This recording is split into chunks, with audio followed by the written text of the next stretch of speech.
I'm not gonna teach how to bead a pod. As a matter of fact, there's plenty of video tutorials on pods. What I am going to show is how to read the pattern and in which direction you should always have it folded so you don't get confused. Because I've noticed some people give up beading pods, and they're really fun. They're fun to make, and you can design your own. I'll even show you a quick way how you can do that. So as you're beading your pod, when you get to, I say, row 6, this say row 6. Okay, when you get to your step up on row 6, once you're done with row 6 and you stepped up, your fold, your thread should be on your left side. Your thread after you're done with row 6. And it's just always keep it at 6 so that way you'll know, remind yourself. And the fold, if it's not folded yet, fold it away from you. You see the inside like a little boat? Well, that needs to be facing away from you. And at the end of row 6, the thread should be, and after you've done your step up, the thread has to be on the left side, the pod folding away from you. So always remember that. Just the thread on the left side and the pod piece folding away from you. That way, and once you have it folded, you know, you can move it around as you bead. But every time you do your step up, you turn it away from you.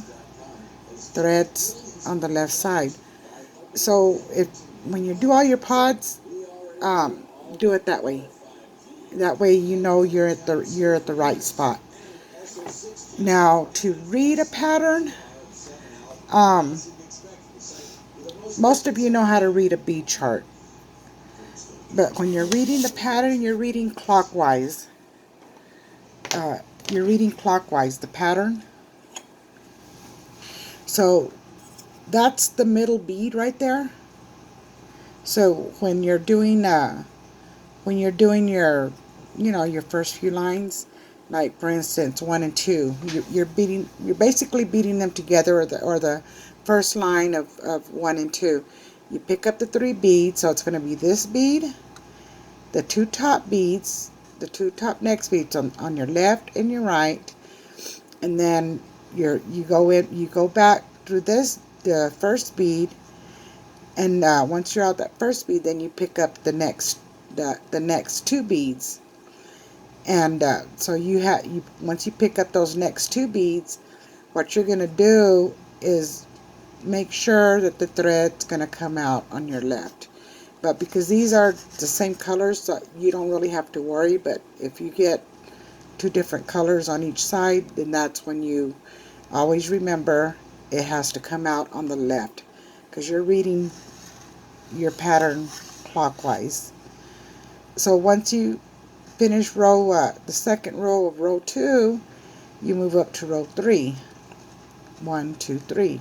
You pick up that bead. This is the herringbone bead, beads corners, and you pick up that bead, those 2 beads, and then of course you put it in to the next bead, and then you pick up that bead, and then you're back, you know, row 3, second line, those 2 beads.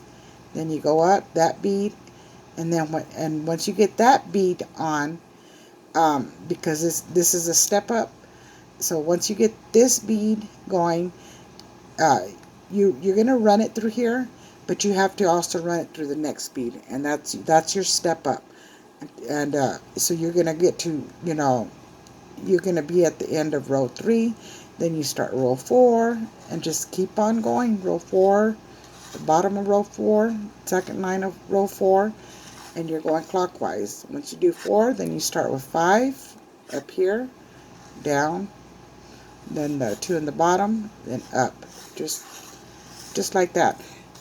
Now, if you're wondering how people make the patterns, and I don't care if anybody gets mad for teaching.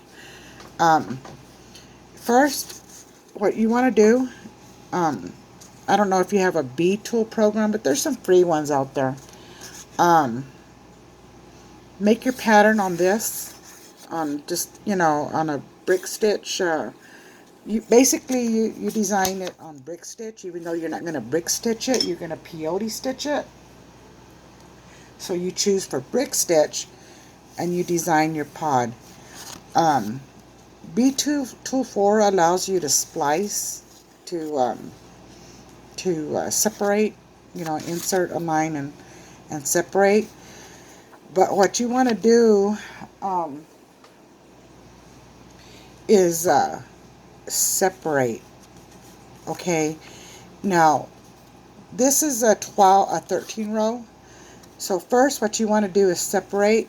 This side has 13. This side will have 13 rows. 1, 2, 3, 4, 5, 6, 7, 9, 10, 11, 12, 13.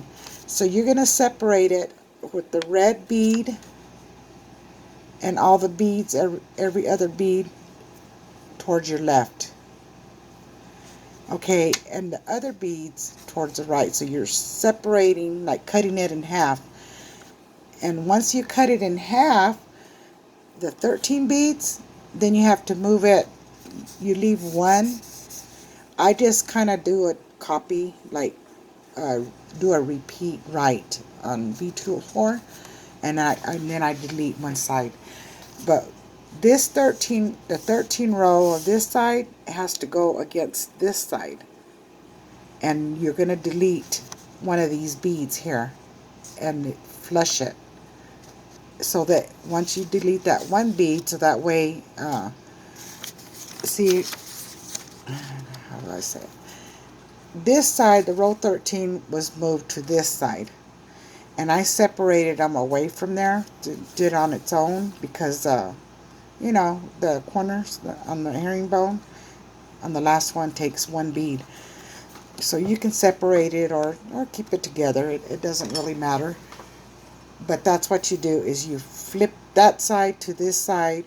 This side has the 13s, and the other side ends up with the 12 row.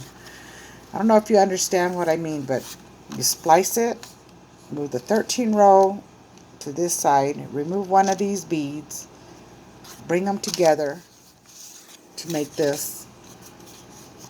You can separate those 13 beads to let people know that the top and bottom bead has one bead and the herringbone between the brackets, just to let you know that you're done. And I kind of put different color beads on this little mini pod because I try to do a video on how to do it, but I keep messing up on videos. I'm not good at videos. So so that way when they're zipping it up, to leave those 3 beads alone. When you get the red ones, just leave them alone and zip up. And then after you zip, then you can put your fringe and close them, the fringe, and put the bottom like a hanging fringe, and the top to hang your pod. You don't want to kind of overdo it on those 3 beads that are left. But yes, zip them up. And then once you're done, if you don't want to put none, then tighten the 3 beads at the top and then at the bottom. But if you guys, if I have time, if you want to do a small one, send it to me. I'll splice it for you. I won't write it for you. That's on you. But I mean, I can't do it all the time, but if I have time, but make it a small one, because I do have a lot of work. But I won't teach you how to beat it or whatnot. You have to learn how to do that. Like I said, there's a lot of videos, and designing a pod is actually really easy. Once you do your first one, you're not going to forget. You'll keep on doing them. Alrighty. See, what did I forget? As I said, do not forget thread on left, it folded away from you. When you do 3 or 4 of them, they all have to be beaded the same way, same direction. Whether it's different, not repetitive or repetitive, um, always have them folded away from you. Thread on the left side at all times once you finish your row. Beginning row, thread on the left, fold it away from you. That way you know that you're always going to get your half kite. When you're ready to zip, it's all going to match up. If you didn't bead the wrong bead in. But it should all match up. Thank you guys. Okay, bye.